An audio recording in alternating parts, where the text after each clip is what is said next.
시로 하는 인생 공부 송희복의 서정시 비평. 안녕하십니까, 송희복입니다. 오늘은 김용택의 섬진강에 관해서 말씀을 드릴까 합니다. 먼저 섬진강 10번째 시편인 하동포구를 들어보시겠습니다.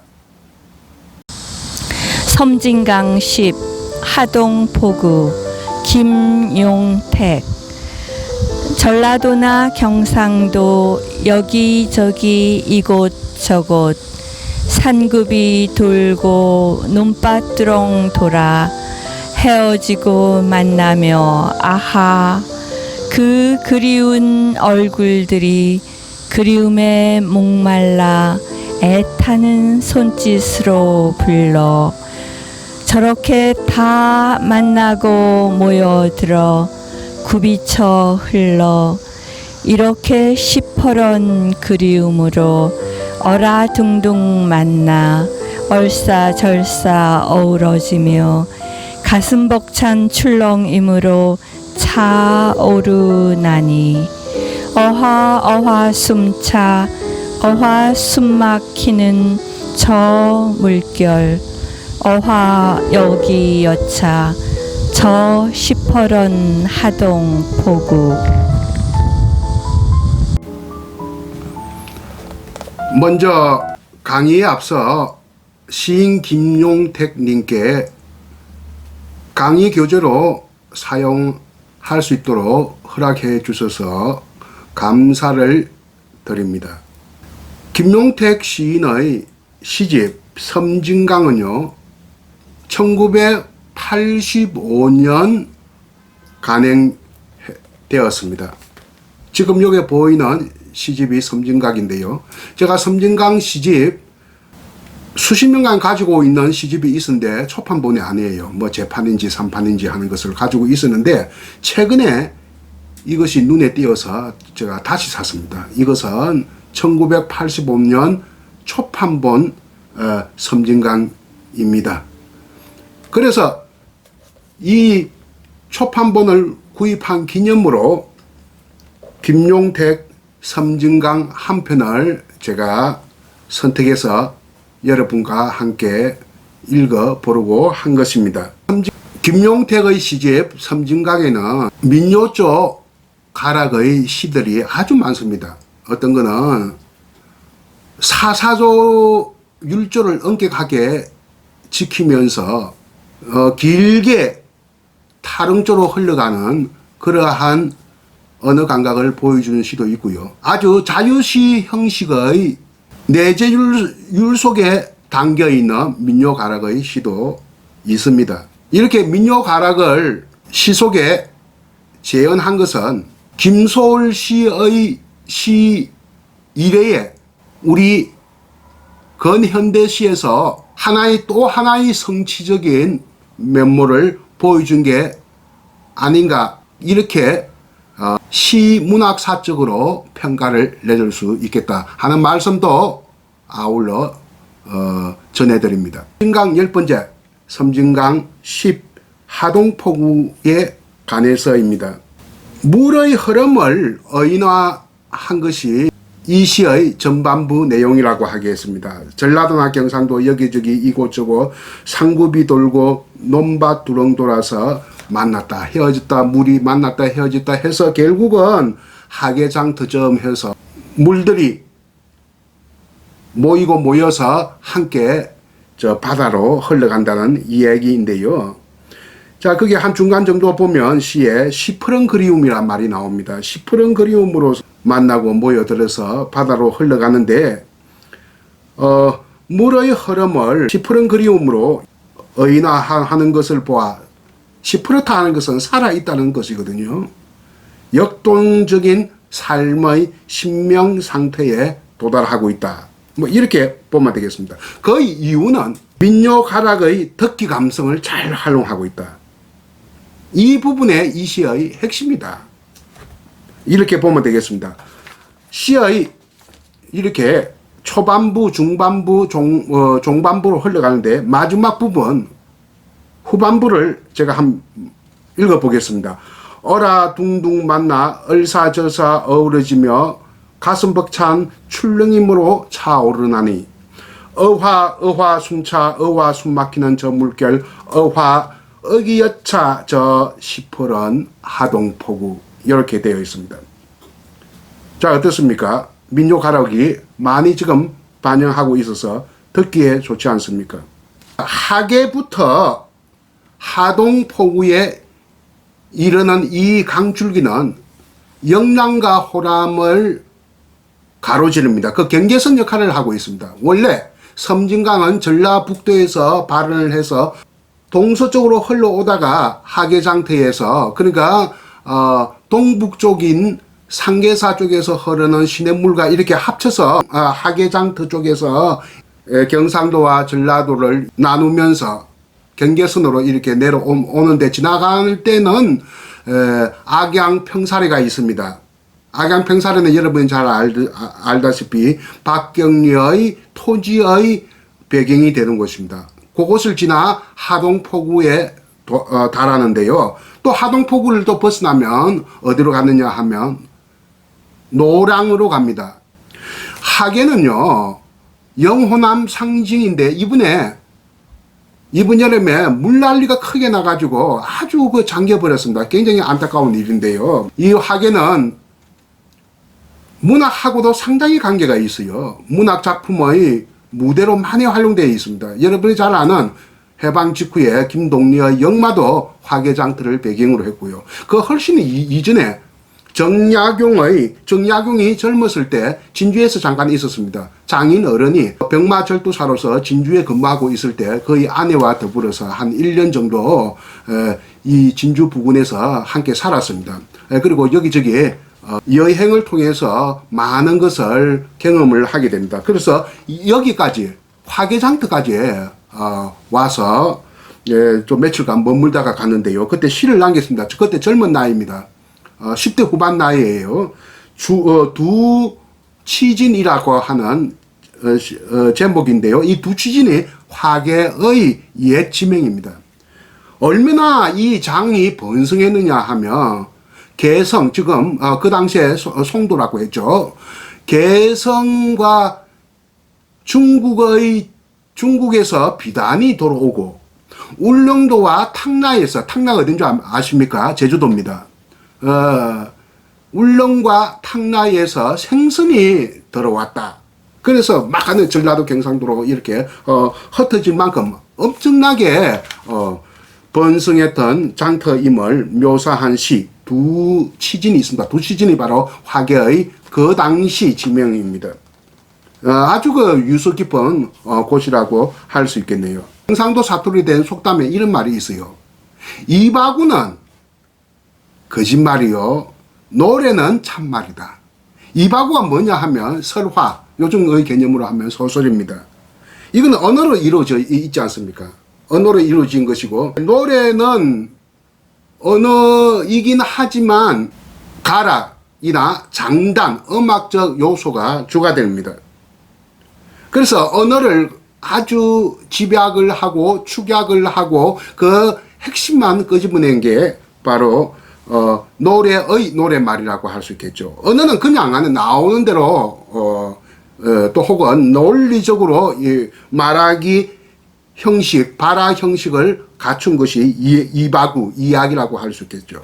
그 이바구, 즉 이야기가 거짓말이라고 하는 것은 소설이 허구라는 개념을 말하고 있다고 해도 과언이 아니죠. 노래는 참말이다.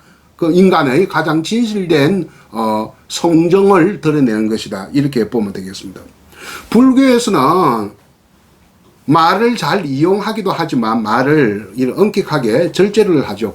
특히 선에서는 침묵을 지키기도 합니다. 침묵을 통해서 말하기의 여백을 잘 살리기도 합니다. 그래서 불교에서는 이런 말이 있어요. 실상이연이다. 실상이 아마 요즘 철학적 용어로 말하면 형익사학적인 본체, 실제 이런 개념이 되겠습니다. 실상은 이연, 말로부터 벗어난 것이다. 이별한 것이다. 이런 말을 했거든요. 그러면 이 실상 반대 개념을 불교에서 뭐라고 보느냐 하면 망상이라고 합니다. 망상이 바로 언어입니다. 이바구는 망상이다. 망상은, 언어는 논리를 지향하죠. 근데 이게 참 논리적으로 안 되기 때문에 말이 엇갈리고 섞갈리고 하면서 서로 간에 그 오해가 생기는데, 말은 일단 지향하는 것은 논리입니다. 말은 논리를 지향한다는 것은 꼭 안에 그 말을, 세상을 분화시킨다. 양쪽으로 나누는 겁니다. 자아가 있으면 타자가 있고, 사랑이 있으면 미움이 있고, 또 뭡니까? 희망이 있으면 절망이 있죠. 경상도와 또 전라도, 보수와 진보, 상과 죽음, 이렇게 사물을 이분화하는 것이 언어의 속성이라, 이것이 언어의 논리화 과정이라고 하겠습니다. 이런 것이 없고 경계가 없는 탈경계, 무경계의 상태로 도달하는 것을, 탈경계적인 상태에 도달하는 것을 불교에서는 실상이라고 한다. 그래서 실상이언, 실상은 언어로부터 벗어난 것이다.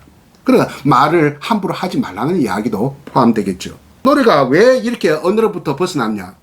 인간의 마음을 두 조각, 두 개로 쪼개지 않기 때문입니다. 오늘날 우리가 많이 문제가 되는 것이 모든 것을 이 두 조각으로 나누려고 하는 데서 문제가 있는 거 아니겠습니까? 노래의 상태는 두 조각이 나지 않습니다. 두 개로 쪼개지지 않아요. 경상도도 없고 전라도도 없고 보수도 없고 진보도 없는 거예요. 희망도 없고 절망도 없고, 이 탈경계, 무경계의 상태를 지향하기 때문에 노래는 참말이다 하는 겁니다. 민요의 가락으로 이렇게 잘 맞물이 되고 있는 섬진강 시, 굉장히 좋은 시, 참말로 된 시, 노래로 된 시. 제가 최근에 이사를 했어요. 한 두 달 전에. 뭐 책은 하면 막 버리면 됩니다. 근데 저 LP도 굉장히 많거든요. 이 LP를 갖다가 이 많은 것을 300장을 솎아내어서, 이건 버릴 수도 없어요. 산업 폐기물이기 때문에 함부로. 이것을 안에 누구에게 300장을 기증하니까 아주 고마워해요.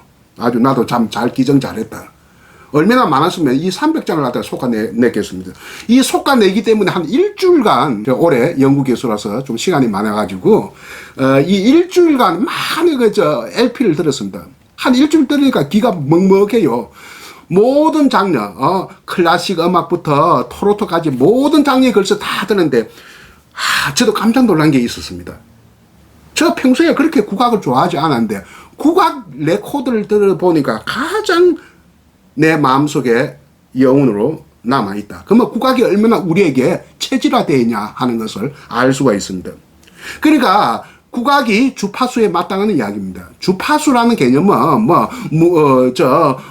물리적 개념이기도 하지만 어떤 심리적 개념이기도 합니다. 주파수에 맞다는 것은 듣기 감성에 맞다는 겁니다. 청감에 맞다. 듣기 감성, 청감에 맞다는 이야기입니다. 뇌과학자들은 요즘 뇌과학이 많이 이야기되고 있지 않습니까? 뇌과학이 한때는 전문가의 영역인데 요즘은 독서 대중화의 영역으로 이렇게 환원되고 있어요. 일반 독자들도 뇌과학 책을 많이 찾고 있습니다. 뇌과학에는 여러 분야의 시사점을 던져주고 있습니다. 제가 국어교육과 교수니까 국어교육에도 상당히 앞으로 활용할 가치가 있는 겁니다. 난독증 아이들이 있어요. 학습장애자. 난독증. 읽기에 어려움을 겪는데, 읽기에 어려움을 겪는 것이 아니라, 이 아이들 보면 말하기도 어려움을 겪고, 듣기도 어려움을 겪고, 글쓰기 다 어려움을 겪고 있습니다. 이 난독증 아이가 뇌과학자들의 어떤 입장에서 볼 때는 주파수가 잘못됐다는 거예요. 아까 주파수 안에 물리적 개념하고 내가 심리적 개념 이야기하는데, 듣기 감성이 잘못됐다는 이야기입니다. 그래서 이 듣기 치료, 를 안에 적극적으로 권하고 있습니다. 뇌과학자들은. 듣기, 치료가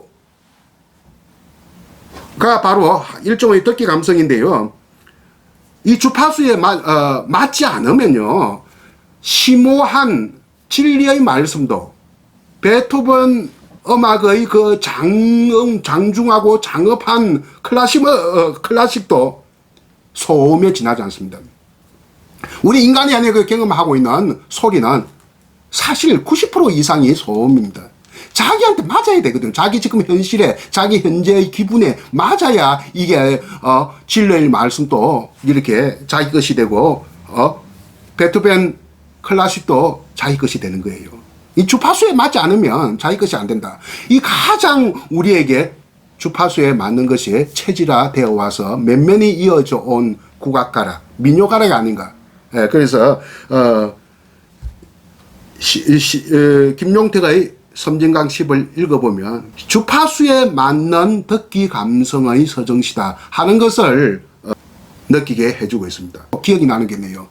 시인 신경님이 1980년대 전국을 돌아다녔습니다. 민요 기행을 한다면서. 그때 아직 살아남았던 할머니들, 할아버지들 안에 구전되어 오는 민요를 갖다 받아 적고 안에 녹음을 했거든요. 그래서 책을 두 권을 냈습니다. 한길사에서. 신경님의 민요 기행이라고. 전국을 돌아다녔습니다. 그때 이 섬진강 이 학예도 신경님 씨가 1980년대에 왔었어요. 와서 어떤 할머니한테 친정이 하동읍인 할머니, 그러니까 시집을 하게 온 할머니에게 민요 한 가락을 청하니까 민요를 잘한다는 얘기를 듣고 아주 안에 쑥스러워하면서, 민요를 하면 여러분 노래 형태만 민요가 아니에요. 이렇게 흥얼거리는 것도 민요입니다. 흥얼거리는 것뿐만 아니라 중얼거리는 것도 민요입니다. 흥얼거리고 중얼거리는 이런 민요를 하나 들었다는데요. 사위 사랑을 나타낸 민요입니다. 경상도에서는 사위를 사우라고 합니다. 기하다를 갖다가 구하다라고 합니다. 구하다. 이렇게 하는데 찹쌀 스말 백미 속에 앵미 같은 구한 사우, 기한 사위, 진주 당성 새들 밭에 이슬 같은 우리 사우, 이렇게 시작되는 민요를 채집을 해서 민요 기행시에 담고 있습니다. 앵미가 뭐냐 하면 정미입니다. 우리 쌀에 보면 저 어쩌다 하나 진짜 한 10대에 하나 나올 또 말도 하는 못 쓰는 쌀 정미, 이것을 우리말로 앵미라고 합니다. 표준어입니다. 앵미 같은 앵미같이, 앵미는 안 좋지만 기하기로는 아주 앵미가 아주 귀하다 하는 것입니다. 찹쌀 스말 백미 속에 앵미같이 구한 사우, 기하디 기한 우리 사위, 진주 단성, 진주 위에 조금 또 단성이라는 데가 있어요. 지금은 산청군에 포함되어 있습니다만, 진주 단성 새들밭에, 새로운 들판의 밭에, 이 아주 기름지지 않으니까 이슬조차도 없어요. 거기에서 이슬 같이 같은 우리 사우라 했으니까 사이 사랑을 나타낸 민요를 이 학예에서 듣고 채록을 한 것이 기억이 납니다. 시인 김용택은 굉장히 대중과 친화력을 획득한 시인의 한 사람이죠. 참 섬진강 변에 초등학교 교사로 오랫동안 근무하면서 아이들을 잘 가르치고 또 문학적으로도 엄청나게 성취를 거둔 시인입니다. 이창동 감독이 만든 시라고 하는 영화가 있죠. 배우 윤정희 선생이 주연으로 출연했던 아주 유명한 영화고, 저도 이게 관해서 긴 글을 한 편 쓴 적도 있습니다. 여기에 김용택 시인이 시 창작 모임의 선생으로 출연을 하는데 아주 그렇게 천연덕스럽게 연기도 참 잘하는 걸 보니까 아마 김용택 시인이 많은 사람들에게 시를 가르치는 그 내공이 있지 않았냐. 그런 내공이 바로 그 시적 성취의 결과가 아니겠느냐. 그러면은 마지막으로 제 말씀을 드리겠습니다. 제가 여러 번 강조했습니다만 역시 좋은 시는 독자들의 듣기 감성에 충실한 시가 아닌가. 그 청감의 서정시가 가치 있는 시라는 것을 다시 한번 새삼스럽게 확인하면서 오늘 제 강의를 여기서 마칠까 합니다. 지금까지 경청해 주셔서 감사합니다. 안녕히 계십시오. 섬진강 10 하동 포구 김용택. 전라도나 경상도 여기저기 이곳저곳 산굽이 돌고 논밭두렁 돌아 헤어지고 만나며 아하 그 그리운 얼굴들이 그리움에 목말라 애타는 손짓으로 불러 저렇게 다 만나고 모여들어 굽이쳐 흘러 이렇게 시퍼런 그리움으로 어라둥둥 만나 얼싸절싸 어우러지며 가슴 벅찬 출렁임으로 차오르나니 어화 숨차 어화 숨막히는 저 물결 어화 여기 여차 저 시퍼런 하동 포구